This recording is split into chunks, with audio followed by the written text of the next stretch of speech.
Nuye kubaramutsa ni Kristo Kumana kino igice ca 12 igice ca nyuma nabemeye ko nzogira inyigisho 12 ku bantu bakiriye Yesu umwe mu rukiza. Kino igice ca 12 rero ni igice gikomeye kuko urumva abantu benshi ntibazi ibizokurikira. Barumva ngo hazovuga inzamba mugano hazi iyo nzamba ni yavuga hazokurikira iki. Benshi hari abantu bazi ngo Yesu agarutse n'umuhero w'isi. Oya, Yesu niyaza se umuhero w'isi. Umuhero w'isi uzoza mu nyuma hazogaruka hari imyaka 7 hanyuma imyaka 1000 ngaha ku isi yari Yesu aganza hanyuma inyuma y'iyo myaka 1000 hazoba ico bita jugement dernier rubanza rwa nyuma hanyuma niyo azomiro w'isi haze iyindi si haze ubuzima udashira mu yindi si yateguwe yari yitwa la Nouvelle Jerusalem sha. Reka ndabareke mwumvirize ingene mu majambo make cyane amajambo atari menshi iminota mikeya ngene Mike yishuye Corine kuvyerekeye ibizoba inyuma y'inosi cyane bijanye no garuka kwa Yesu.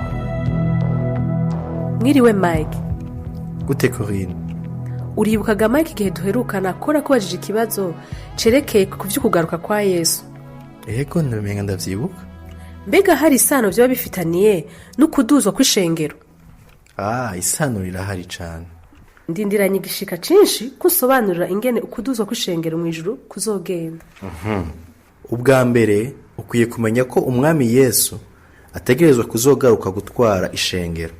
Kandi yaratanze ibimenyetso vyerekana igihe cyo kugaruka kwiwe mw'isi. Ikindi kintu gihambaye nuko umwami Yesu azoza kujya kwigisuma nkuko wewe nyene uvyiyumvira muri Matayo 24 murongo wa 42 gushika 44. Nico gituma ukwiye kwama ugavye kuko ashobora kuza igihe ico arico cose kandi hafi ibimenyetso vyose biramaze kuboneka. Umunsi umwe narabonye umuvuga butumwa yari afise ubushobozi bwinshi cane. Yarakiza abagwayi benshi mu izina rya Yesu kandi agakora n'ibitangaza vyinshi. Ariko nibaza ko ubutumwa bwiwe kubijanye no kuduzwa kw'ishengero mw'ijuru, kubijanye n'umubatizo n'izindi ngingo zitandukanye n'ivyo wanyigishije. Ariko ndakubwiza ukuri, uyo muntu yavuye ku Mana. Atari uko naho, none yoshobora gute gukora ibitangaza nk'ivyo atari kumwe n'Imana kandi yaza mu izina rya Yesu? Nubundi ico ni kimenyetso kimwe mu vyo Yesu yavuze muri Matayo 24 umurongo wa 24 ko hazokwaduka abangushi biyita Kristo n'abigira abavugishwa n'Imana bazokora ibimenyetso n'ibitangaza bihambaye ku buryo bazozimiza binashobotse n'abatoranijwe. Ubu rero uratahuye ko udakwiye gusamazwa n'ivyo bitangaza byo gukiza abagwayi canke ibimenyetso kubera ko ari kimwe mu bimenyetso vyerekana ko Yesu ari ku rugi. Rero mbona ko harimwo akaga gakomeye cane Mike.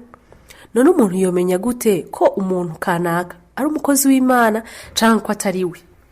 Uzobimenya mu gukurikira inyigisho ziwe usesangura ivyanditswe vyeranda kandi ivyo ukabikora ufashijwe na Muhemu Yera. Ubu naho reka tuvuga ivyerekeye iduzwa ry'ishengero mw'ijuru. Mbega bizogenda gute? Bibiliya ivuga mu Bitesalonike ba mbere igice ca 4 murongo wa 15 ushaka kuri 18 ko umwami wacu ubwiwe azoza amanutse avuye mw'ijuru n'ijwi rirenga n'akamo k'umumarayika n'inzamba y'Imana maze abapfiriye muri Kristo nibo bazobanza kuzuka. Hanyuma abazoba bakiriho basigaye bazoca bateruranwa nabo mu bicu basanganire umwami mu kirere no tuzokwama tubana n'umwami. Mbega ni kuki uvuga ko bazozuka ubwa mbere? Hazoba hamazuka ngahe? Hazoba amazuka 2.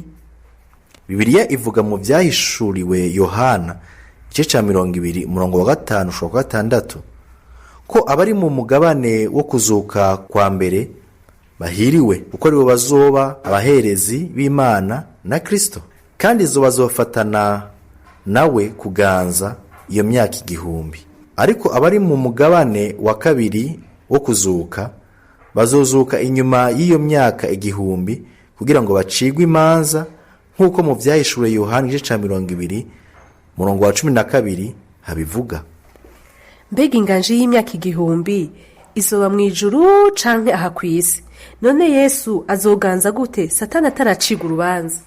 Yesu afatanije n'abatoranijwe bazoganza kumara iyo myaka 1000 bari ku isi, kandi kumara ico gihe cose Satani azoba aboshwe nk'uko bivugwa mu vyahishuriye Yohana igice ca 20 umurongo wa 2. Reka dusubire tuvuge gatoya ku bijanye n'iduzwa ry'ishengero mw'ijuru. Mbega ku isi bizomera gute mu gihe Yesu azoba ajanye ishengero ryiwe mu kirere?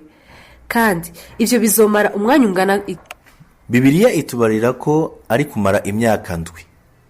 Ca gikoko ni ukuvuga umwe Antikristo azoba afise ubushobozi bwo gukora kumara amezi 42 nk'uko bivugishwa mu vyahishuriye Yohana igice 13 umurongo wa 5 ushobora kuwindwi. Ni ukuvuga imyaka 3 n'igice.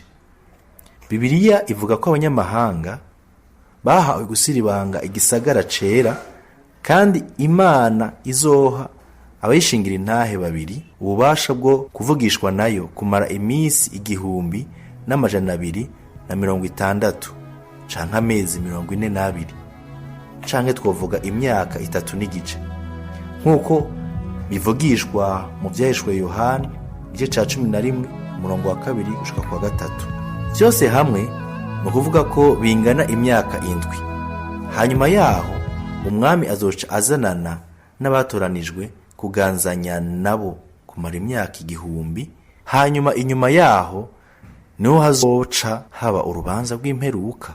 Mbega urubanza rw'imperuka ruzomera gute? Umuntu wese azocirwa urubanza hakurikijwe ibikorwa yakoze hano ku isi, ariko hazoba hariho igitabo c'ubugingo, kandi umuntu wese atabonetse muri ico gitabo aca ateregwa mu kiyaga caka umuriro, nkuko vyanditswe mu vyahishwe Yohana igice ca 20 umurongo wa 15. Rero ikintu cose dukora hano ku isi gakorine kirandikwa mw'ijuru. Hanyuma bavuga ko bazohora kuri iyi si ibihe bidashira nabo. Ivyo niyumvira yuko bivugishwa n'ubutamenya, kuko Bibiliya iravuga ijuru risha n'isi nshasha. Urashobora gusoma mu vyahishwe Yohana igice ca 21 umurongo wa 1. Hajya handitswe ngo kuko ijuru rya mbere n'isi ya mbere vyari vyagiye, kandi ikiyaga nticari kikiriho.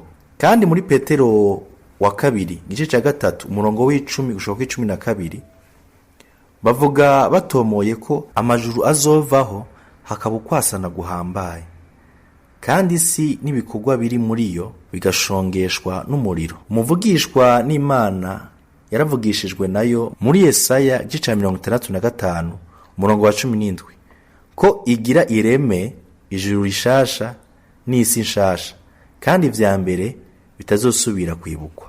Urakoze cane Mike kuri izo nyigisho zose wagiye urama, ariko woshobora kumpa umurongo wa nyuma? Okay, reka ndaguhe basi Yakobo igice ca 1 umurongo wa 22. Handitswe uko: mube abakora ivy'iryo jambo, ntimube abaryumva gusa mwibesha. Amen. Turabonanye Mike, Imana iguhezagire cane. Nawe iguhezagire Corinne, ariko na cane cane uzosangire n'abandi ivyo uhejeje kwiga, kandi ukomeze gusenga, kuko iyo niyo soko ya vyose. Nanje ndaguhaye umutwaro uransengera Mike kugira ngo ibintu byose numvise simba uvyumva gusa, ariko mbe uvyumva kabibamo kandi akabikora. Nzogusengera. Imana iguhe umugisha. Amen. Urakoze cane.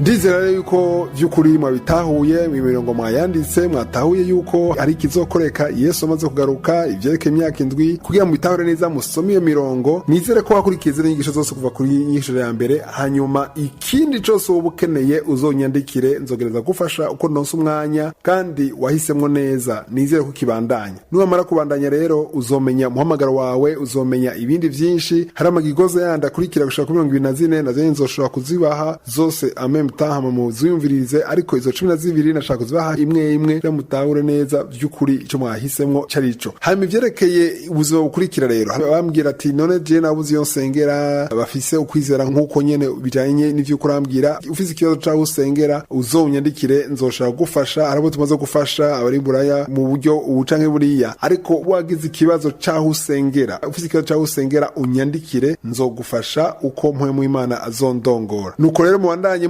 gusenga mwizeye Imana kandi nizere yuko tuzoshobora kubonana, tudashoboye kubonana tuzobonana mw'ijuru. Igikuru nuko umenya yuko izina ryawe ryanditse mu gitabo c'ubugingo, hamwe wopfa n'umunsi uba ugiye mw'ijuru. Kandi abataramenya Yesu muri kumwe ari umuryango ari aho ukora, uzobashingira intahe wabwira ivyo Yesu yagukoreye n'ingene yaguhinduye, kuko muri izo ntahe nyene canke buhamya Imana izobagendera. Imana ibahezagire rero, tuzoguma turi kumwe, nizere ko muri mukanguka. Hanyuma nababwiye yuko mwitinye kubaza ikibazo, uko mpamwe Imana azoshoboza nzobishura. Nshobora kutakwishurwa nyene kubera abantu ari benshi cane, ariko Imana ishoboje nzoshobora kukwishura. Imana ibagirire neza.